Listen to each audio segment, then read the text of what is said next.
Hi guys, welcome back to my channel. If you're new to my channel, please hit that subscribe button right now. No. Yeah.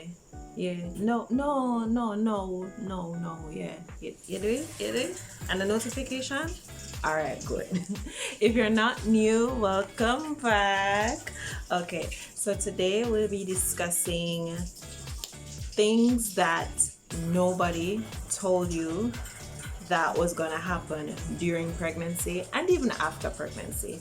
All right, so some of these things are things that actually nobody told me and I had to find out for myself, and some of them are stuff that I gathered from other moms. So if you're interested to find out, saying I get no shock or anything like that, continue watching. First thing nobody told me, like, whatsoever. Like, I heard about it, like, it's something that you do, but nobody did tell me, say breastfeeding is a whole chore. Yeah, like, you set your alarm clock, wake up just so you can breastfeed. You can imagine? And the moment you stop breastfeeding, is like your body stops producing milk. So the more you breastfeed, the more milk you produce. It's a whole chore, like, you have set time to do it, whether you're pumping or whether you're actually nursing. But it's a whole chore, goodie. Yeah, and it take up like how much hours in a day? Like 24 hours. It take up like 15 hours. If you should combine all the hours in the day and all the minutes, like, yeah, it's a whole chore. Alright, so the second thing nobody told me, and I find out this the hard way, is that if you don't empty your breast, like if you don't get rid of the milk that's in your breast, whether through nursing, expressing, or whatever, like, you can get sick, right? There's something called mastitis. Did I pronounce it right? Mastitis, whatever. You can actually get sick. It makes your breast get hard and very painful. For me, I actually got a fever. Yeah, I got a fever, and say a COVID time, and him something that somebody a fret say a COVID me catch and weird things that are like bare worries.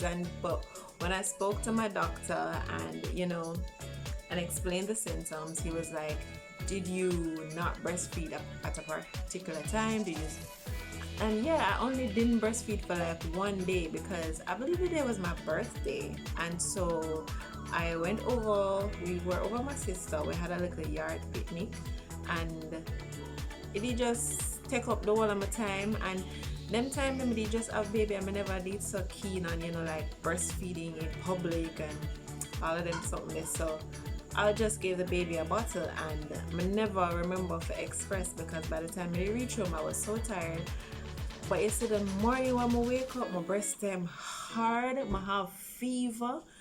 And one thing with me, whenever anything is wrong with me whatsoever, my lymph nodes tend to swell. My lymph node right here, so swell up. I say, what could have caused this? So yeah, you need to empty your breast at all times.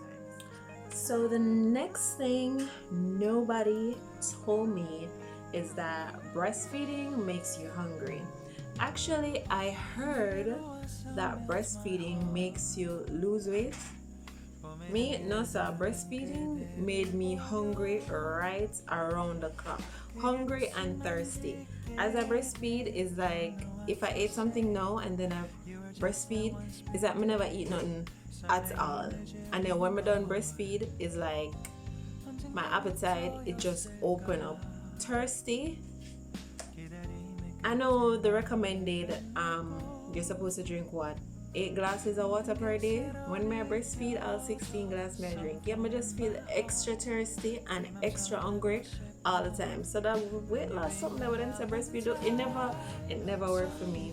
It never worked for me. The next thing that nobody told me, but maybe if I thought about it a little bit, I would kind of pick up and realize that babies get upset stomach from dairy, curry, and like processed foods. Yeah, especially when they're very young, like weeks old. Yeah, they're really, their stomach, remember their stomach, it's very, very, very sensitive. So the plainer the food, the better. If you're not breastfeeding, that is, like, just give them regular formula. Nobody try, all of them excitement, their curry goat and, milk. First of all, if you eat curry goat and then go drink milk, something not gonna start rumbling up in your belly. So just imagine, a newborn baby. Alright, so the next thing, which is, I think this is number 5 on my list, that nobody told me. Well, I got a lot of receivers at my baby shower, and I never know why, but after a while, I started to know why. Babies, they puke a lot, like a lot, a lot. Alright, so remember I said how their stomachs are very sensitive? Yeah, so they're getting used to everything that you're giving them, all the, nutrients or whatever. So they tend to puke a lot. They say when the babies puke, that's a sign of them growing or whatever. But yeah, at first when the baby was puking, I was getting a little concerned. Like, is she sick? Like, what wrong with my daughter? But after a while, I was advised, and I saw it for myself, that like it's just a normal thing that way. The 6th thing on my list that, well, I got a little bit of advice, so I prepared myself, is that babies are generally fussy after their shots. Right? So I was advised before, everybody told me, say, make sure say you buy the baby Canada Lankier before a shot, because they can't sleep at night and re. And I was told how I have to get up how much times in the night and gear the medicine. No, I just gave her like one time, and that was before she got the shot, and I never have no problem with her. But I always hear people say, like, you have to give the baby medicine before them take them shots and during, so that them don't so fussy in the night, because it makes them very. The next thing that I heard from a few moms, because it happened to them, is that you can get tear while pushing. If you watch YouTube some video upon it right now, like your coochie, like it can tear out, like tear out, whether the baby too big or you can, I guess your muscles don't do what they're supposed to do. Me not really know what caused that, but you can actually get like literally tear, like your vajayjay can go. So you have to be prepared for that. For me, because me watch all of them tearing video there, I hear all of the tearing story them.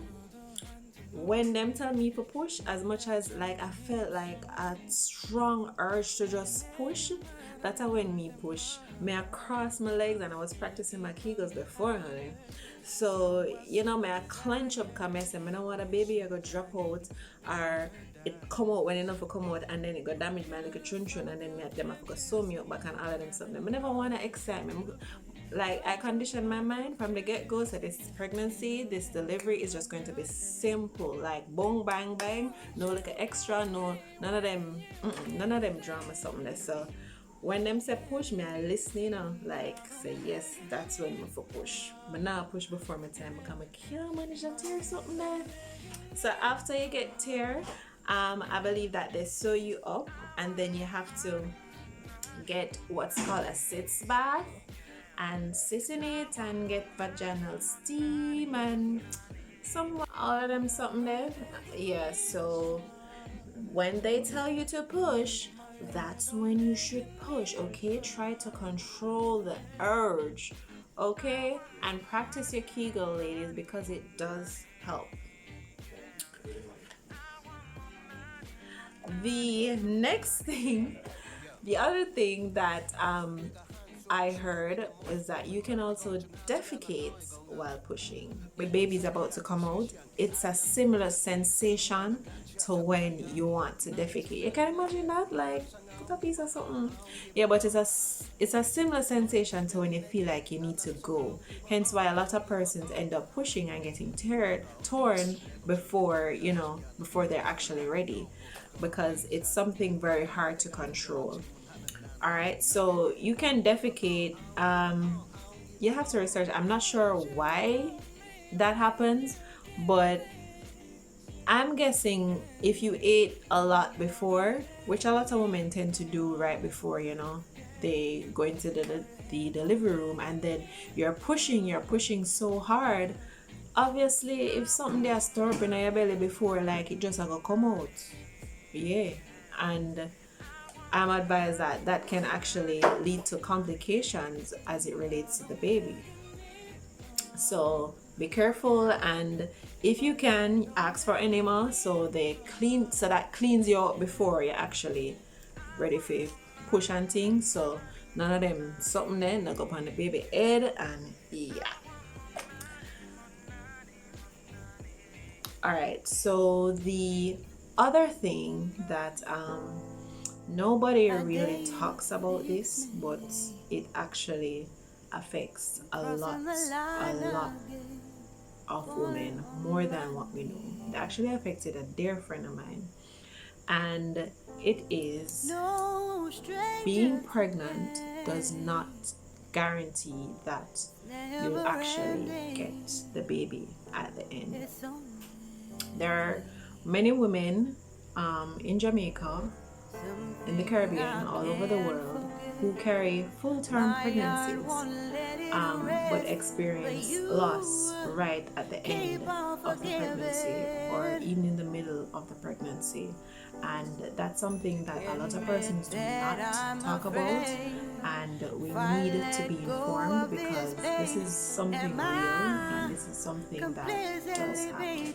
Alright guys, so that completes my list of the things nobody told me, but I had to find out on my own on what I would experience during and after pregnancy. If you have anything that no one told you and you had to find it on your own, feel free to comment below. Share your story. Let me know where I'm going. Each one teach one. Somebody else could read, and gain some insight from that. Okay, so thank you for watching. If you haven't as yet, please go ahead and like this video, and remember to share with your friends, share with other mommies, share with other women.